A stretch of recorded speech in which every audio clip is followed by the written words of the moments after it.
तर पुरावे नष्ट करण्यासाठी अजय तावरे श्रीहरी हळनोरच्या जीवाला धोका असू शकतो असं अंधारेंनी म्हटलंय। माझ्याकडे भरपूर नावं, मी कुणाला सोडणार नाही असं तावरे म्हणाले असल्याचंही अंधारे म्हणाले। तावरे हळनोरला सुरक्षा देणं गरजेचं, तर तावरेने मागणी केली तर पोलीस सुरक्षा देतील असं संजय शिरसाट यांनी म्हटलंय। अंधारे विरोधाभास वक्तव्य करतात, संभ्रम निर्माण करतात असंही शिरसाट म्हणाले। डॉक्टर अजय तावरे ज्यांची अटक झालेली आहे, डॉक्टर अजय तावरेच्या अटकेनंतर अजय तावरेने सेम वाक्य उच्चारलं की माझ्याकडे भरपूर नावं आहेत, मी कुणालाही सोडणार नाही। अशा वेळी एक की विटनेस म्हणून डॉक्टर अजय तावरेची सुरक्षितता महत्त्वाची ठरते पुरावे नष्ट करण्याच्या दृष्टीने।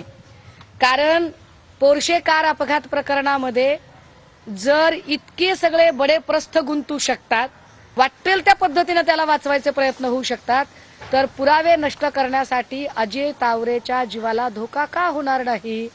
त्यामुळे अजय तावरेची सुरक्षितता महत्त्वाची आहे। संरक्षण देणारच जर त्याचा जीव घेणार असेल असं जर कुणाचा समज असेल तर मला वाटतं हे हास्यास्पद आहे। आणि तावरेंनी जर तशी मागणी जर केली की मला संरक्षण हवं तर पोलीस त्यांना संरक्षणही देतील आणि त्यांच्यावर असलेल्या कारवाई ही व्यवस्थितपणे करतील।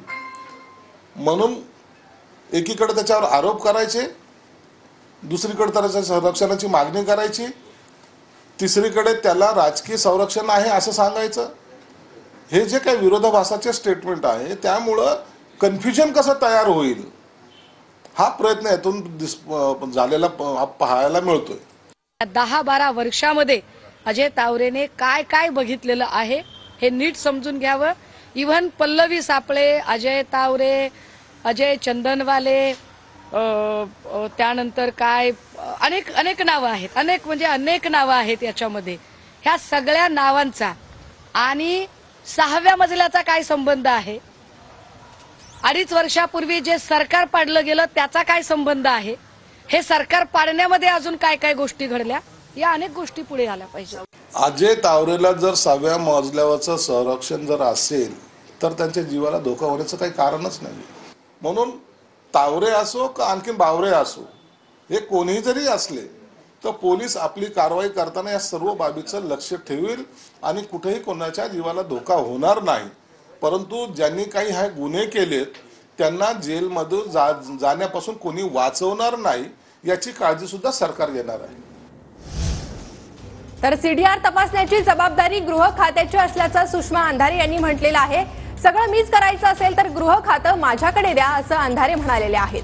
गृह खातं अंधारेंकडे नाही तर ठाकरे गटाला देणार असल्याचं यावर शिरसाट यांनी उत्तर दिलंय। संजय शिरसाट यांनी सुषमा अंधारेंना खोचक उत्तर दिलंय।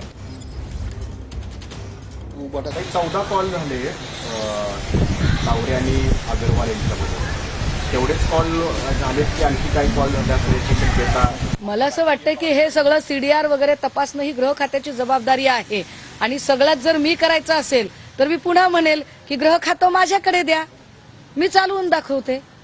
नाही त्यांच्याकडे नाही, आम्ही उबाटा गटाच्या नेत्यांकडे देणार आहोत। नाही उबाटा गटाचे सगळे नेते सक्षम आहेत, त्यांच्याकडे देणार आहोत। त्यांना लंडनहून येऊ द्या, त्यांच्याकडे गृह खातं दिले जाईल।